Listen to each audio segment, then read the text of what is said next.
Now let us derive an expression for the torque acting on an electric dipole kept in an uniform electric field. So torque acting on electric dipole and it should be placed in uniform electric field. What is meant by dipole? We already know about this. Suppose if I consider two equal and opposite charges. So one charge plus q is kept at this point and another charge minus q is kept at this point. Now if these two charges are separated by a small distance to a, then this arrangement is known as electric dipole. Magnitude of the charge should be same. That means if it is of 5 coulomb, this should be also 5 coulomb. But only thing is, it is 5 coulomb of positive charge and this will be 5 coulomb of negative charge. Or else this may be 2 coulomb of positive charge and this must be 2 coulomb of negative charge. So magnitude of the charge should be same, nature wise should be opposite.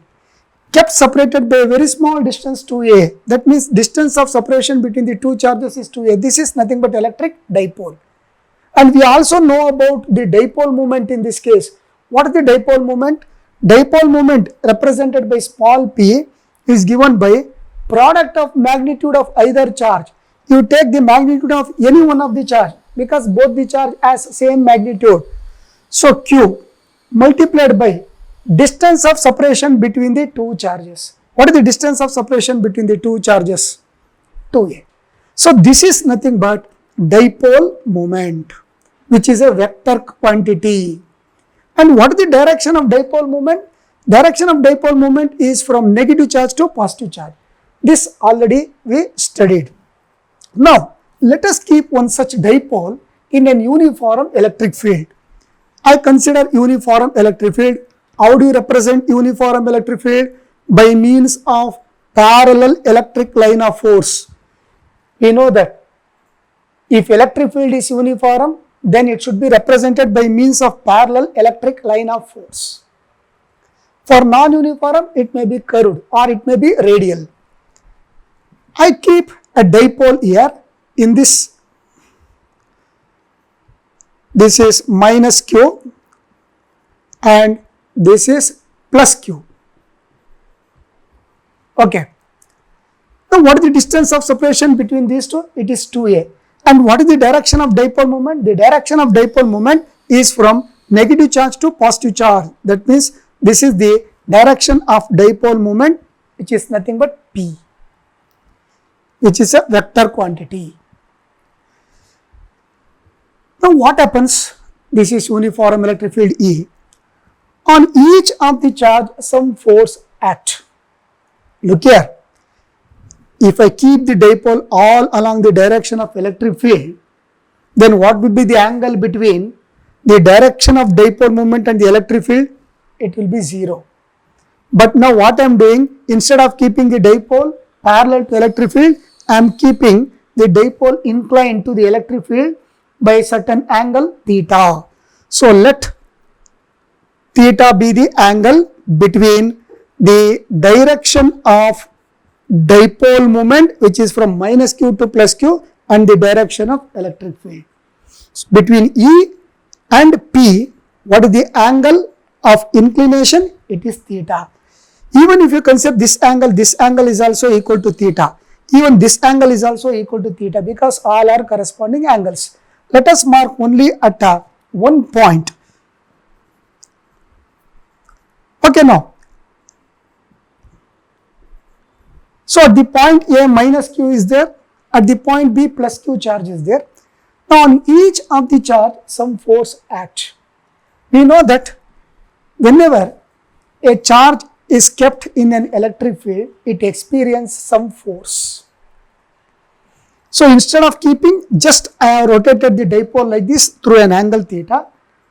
That means I rotated like this means some torque is said to be acting on this dipole. If I rotate like this from its initial position, this is nothing but deflecting torque. If deflecting torque is in anti-clockwise direction, then restoring torque will be like this. That means it will be in clockwise direction. Okay. Then How does the torque acts on this electric dipole? On this charge, a force F acts, which is equal to Q into E. We know that force acting on a charge is given by Q into E, product of the charge and the electric field. How do we get this?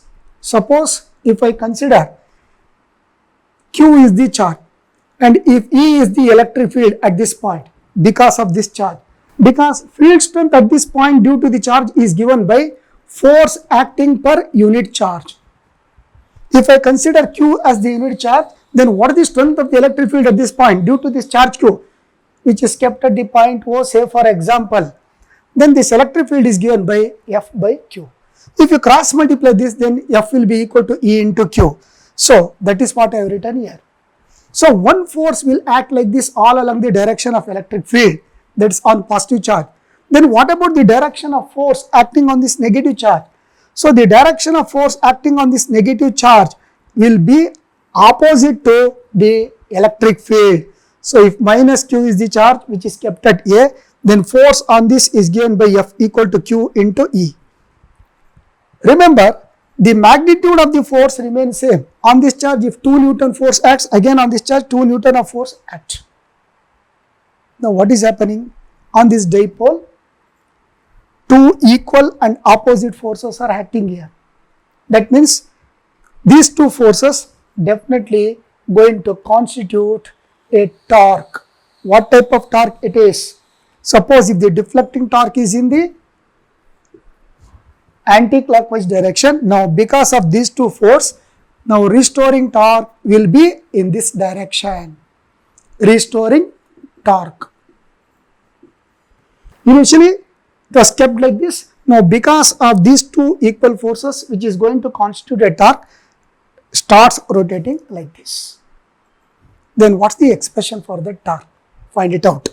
So in order to find the expression for the torque, so what I do means I consider the basic definition of the torque. Let us write now. E is uniform electric field, okay, uniform electric field. Then 2A is nothing but distance of separation between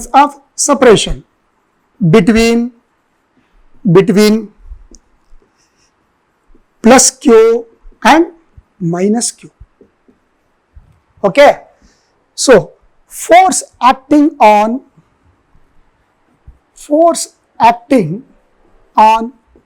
each charge is given by F equal to Q into E. That means I consider only the magnitude of the force. Directions are opposite. You have to understand one point. A positive charge when kept in an electric field always tends to move in the direction of electric field. Whereas a negative charge kept in the electric field tends to move opposite to the electric field. This is one of the basic in which you have to remember. So positive charge tends to move in the direction of field, negative charge tends to move in the direction opposite to that of the electric field. So this is nothing but the magnitude of force acting on each of the charge. What is the basic definition of a torque? Suppose if you consider a rigid body, say for example, I am going to consider a pen like this. I consider a pen like this. So if I apply two equal unlike parallel forces, why unlike? It is called as unlike because the directions are opposite. So this tends to move upwards, this end tends to move downwards. As a result of this, now the pen rotates like this. This rotating effect, which is produced because of action of two equal unlike parallel forces, is known as torque. So this rotating effect produced by two equal unlike parallel forces is called as torque. So that is what which is acting here, and the force acts on these two charges because of electric field. Let us consider the definition of torque. Now what is torque? Torque is given by force, magnitude of either force,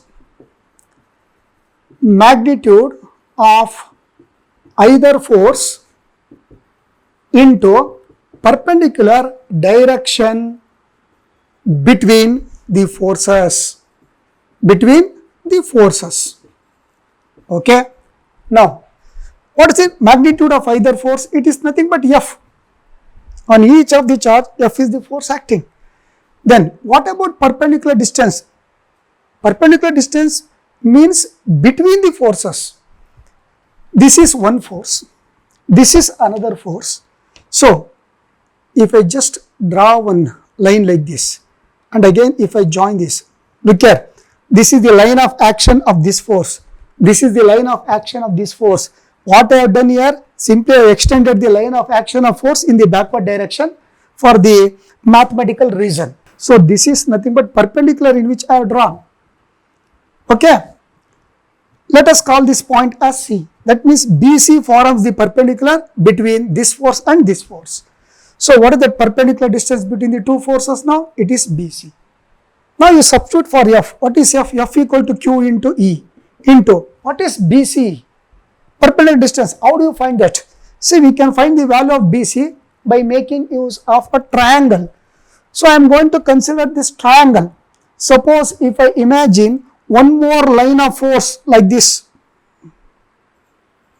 then this angle also becomes equal to theta. Okay. So, if I consider one more line of force, then I can consider any number of line of force. So, this angle is theta. Now, let us remove this. Let us consider this triangle. Simply what I have done is I have done one small manipulation. Instead of marking theta here, I took theta here by considering one more extra electric line of force. In the triangle ABC, let us work out separately. In triangle ABC, what is sin theta? Sin theta equal to, you know that, opposite side by hypotenuse. Which is the opposite side here? Opposite to this angle theta, it is nothing but BC. And which is the hypotenuse? BA is the hypotenuse. That means AB is the hypotenuse. BC divided by AB. Now, what is BC from this? BC equal to AB sin theta. BC equal to AB sin theta. So, let us write this here. Q into E. For this, I write BC into, for BC, I write AB sin theta. Now, what is AB? It is the distance between the two charges. The distance between the two charges is taken as equal to 2A. 2A is the distance of separation between the two charges. So, I write this as Q into E into 2A. Okay. Now, what is the symbol used to represent the torque? This is the symbol, Greek notation, tau. So, tau equal to Q into E into 2A. Let us rearrange the terms. Q into 2A into E. Because we know that Q into 2A is nothing but dipole moment, but we forgot sin theta. So, include sin theta. Again here sin theta. So, Q into 2A is nothing but dipole moment P. Then E remains as it is along with sin theta. So, this is nothing but the torque acting on the electric dipole when kept in an uniform electric field. Remember, in a dipole, the net charge is equal to 0 because plus Q cancels with minus Q, but net force is not equal to 0. Because of that force only, torque is said to be acting on this dipole, which is given by the equation tau equal to P into E into sin theta. That means, if I apply a deflecting torque of PE sin theta, then restoring torque will be also equal to PE sin theta. Let us find out now when will be the torque acting on this electric dipole maximum and minimum. This is the final equation of the torque. Now, I can express this in vector form. Two vector quantities already existing in this equation. Dipole moment is a vector quantity whose direction is always from negative charge to positive charge, I have written here, and electric field is also a vector quantity. You know that vector product of two vectors is always given by vector product of two vectors. That means if A is one vector and if B is another vector, okay, if I multiply these two vectors, the result may be either a scalar or a vector. It may be a vector. Okay, if you multiply vector A with vector B, the result may be scalar or a vector. Suppose after multiplying these two vectors, if I get once again a vector quantity, then we call that as vector product of two vectors or cross product of two vectors. Tau is also a vector quantity. Tau is also a vector quantity. So therefore, now how do you express this in vector form? So in vector form, since by multiplying two vectors I am getting once again a vector, then I consider vector product, not scalar product, because in this case we are getting vector. That is why I use vector product.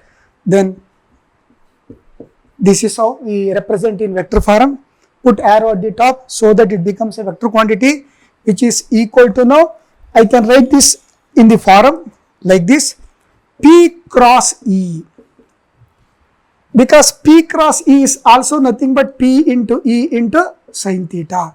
So tau equal to P cross E. So this is nothing but the vector form of the torque acting on an electric dipole. So cross product or vector product of two vectors is equal to product of magnitude of the two vectors. Magnitude of P, vector P is P. Magnitude of vector E is only E. If you do not write the arrow, then it represents magnitude. Then product of magnitude of two vectors and sine of the angle between the two vectors. Which are the two vectors in this case? P is one vector and E is another vector.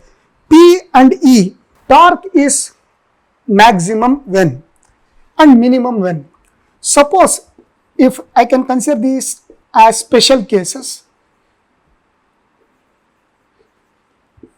if theta is equal to 0 degree, that means the angle between the electric field and the dipole moment should be 0. It means that electric field and the dipole moment both are in the same direction. In such a case, what happens? Tau becomes equal to, let us consider the magnitude of this torque. What is the magnitude? P into E into sin theta. So tau equal to, so this is the magnitude P into E into sin theta and this is the vector form. So tau equal to P into E into sin 0.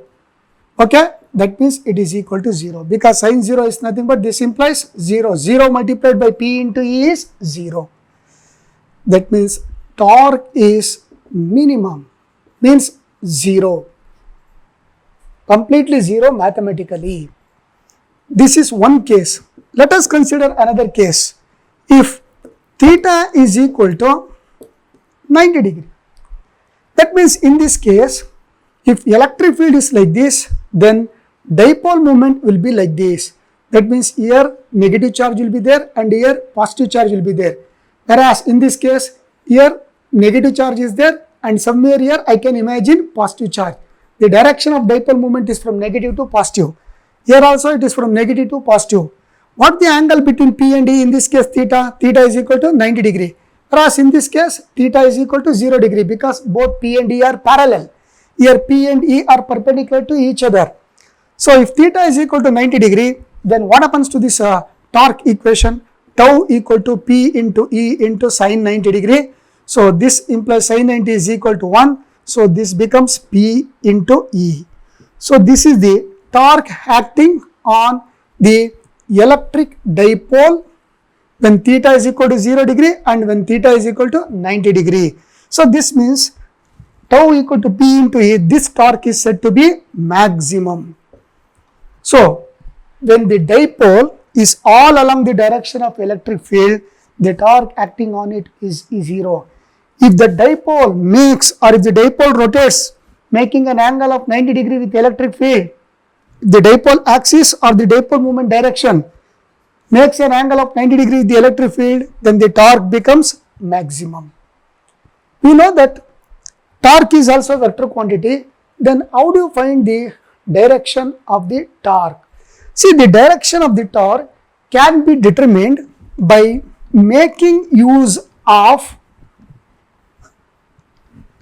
right hand rule. How to apply the right hand rule to find the direction of the torque? Look here, if you just hold the right hand like this, now if the fingers clasping gives the direction of rotation, gives the direction of rotation of a body or of a particle in general, then the thumb finger gives the direction of the torque. Let us apply the same to this.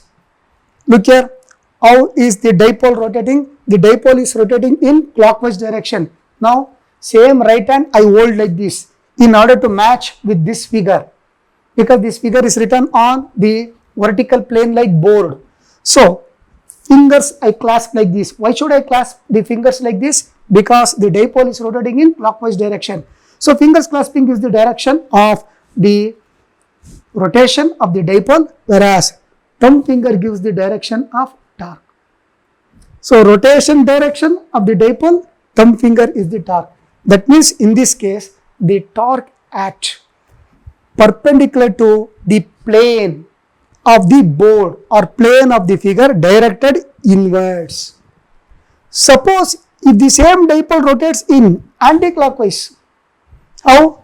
This should become minus q and this should become plus q. This should become plus q and this should become minus q. Then the force reverses like this. This is now minus q and this is plus q. Now the direction of dipole moment will be from here to here. In this case, the whole dipole is rotating in anti-clockwise. Now apply the right hand rule. Look here again, like this. Anti-clockwise direction, the fingers are clasping or curling, then the thumb finger gives the direction of torque. Now in this case, the torque direction will be towards you.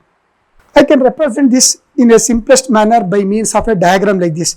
I consider one plane like this, horizontal plane.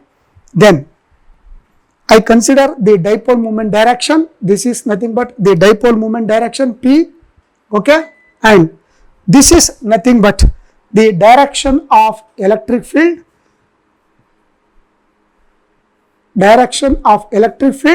okay. Now the torque will be like this. I can represent the torque like this. What's the angle between P and E? It is theta. Okay. So, with respect to this plane, now I apply the right hand rule. Clasping like this. Thumb finger is pointing downwards. That means the torque direction in this case, it is perpendicular to the plane. This is the plane. This is P.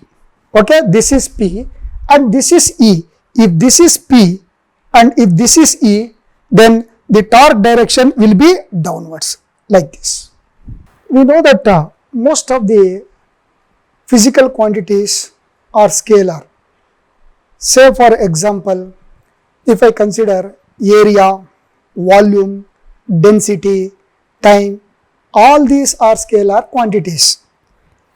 But some scalar quantities can be expressed in vector form. I am going to consider today one such scalar quantity, which is nothing but area.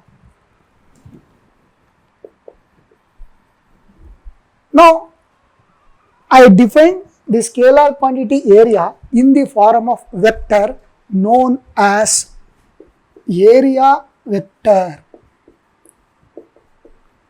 We know that area has only magnitude without direction, that is why it is scalar. But for some mathematical reason, I am going to express the scalar quantity area in vector form. That's why now the term area vector is used. What is meant by area vector then?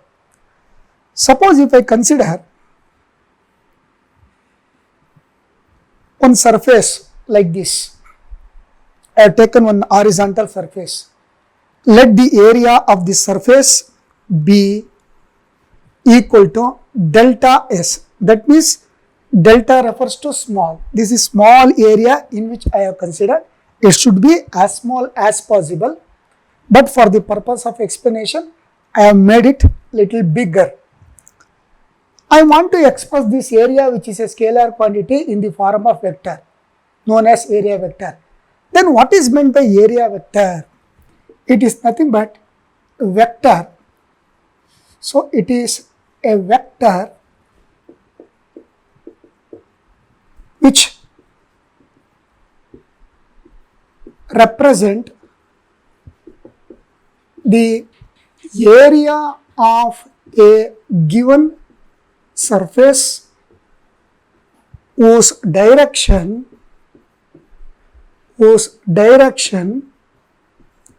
is directed outwards along the normal to the surface area. Look here, area vector is a vector. What does it represent? It represents the area of a given surface. What is the given surface? This is surface. This is the given surface whose area is delta S. Given surface, but what is the direction of that area vector? The direction of this area vector is directed outwards. Means I draw right from here one line like this. Then if I put one arrow like this, now this arrow represents the direction of area vector.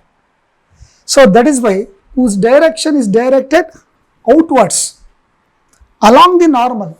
Normal means, suppose if this is nothing but the area, if you consider, in which I have chosen here, and I am going to draw the normal in outward direction. Either I can draw upwards or else I can draw even downwards like this. But once again, it should be in the outward direction. Here this is outward downwards, outward upwards, but I have to choose any one. So therefore, let us consider this. I have drawn the vector directed outwards perpendicular to this area. So that is what I have written. So directed outwards along the normal to the surface area. This is the surface area. So this is the definition of area vector. Let us write this in a mathematical form. Delta S is the area vector. What is the magnitude of this area vector? Delta S. If I write only magnitude, it has no meaning, because on left hand side area a vector is there, on right hand side also there should be vector. So I introduce one unit vector, n cap. N cap is the unit vector. What is the direction of this unit vector? The direction of the unit vector is directed upwards or directed outwards from this surface. Therefore, I can write like this. N cap is the direction of unit vector which is directed outwards to this surface area. So this is how I can write the area vector mathematically. This gives magnitude and this gives direction. Unit vector directed outwards perpendicular to the surface area. Perpendicular to the surface area. Okay. Now what is the purpose of considering this area in the form of vector? Scalar quantity now expressed in terms of vector. What is the reason? Let us consider like this. Suppose there are too many electric line of force. I consider like this. Say for example 1, 2, 3, 4, all these are nothing but electric line of force, E1, E2, E3, or else we shall consider simply 1, 2, 3, 4, 5, 6. 6 electric lines of force are there. I have taken uniform electric field which is represented by means of parallel lines. Suppose if I imagine one area like this, the area may be of any shape. Either it may be of circular shape or it may be of square shape. Okay. So, how many lines of force are said to be passing through this area delta S now?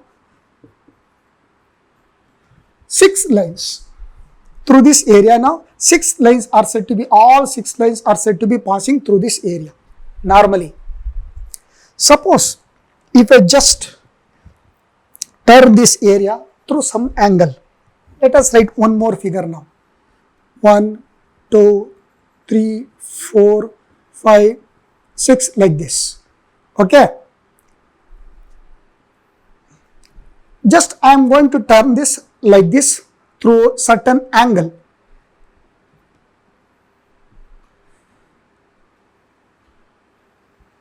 Same area is turned like this. Now, how many lines of force are said to be passing? You just count now. First one and sixth one are out of this area. Whereas second, third, fourth, fifth, 2, 3, 4, 5.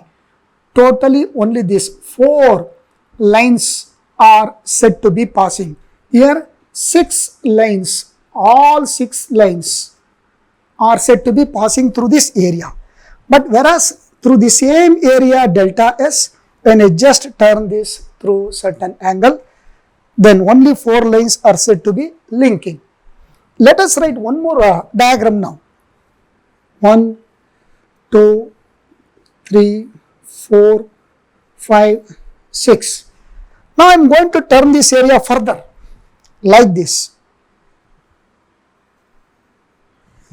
How many lines of force are said to be linking now? 1 and 2 are out of the area.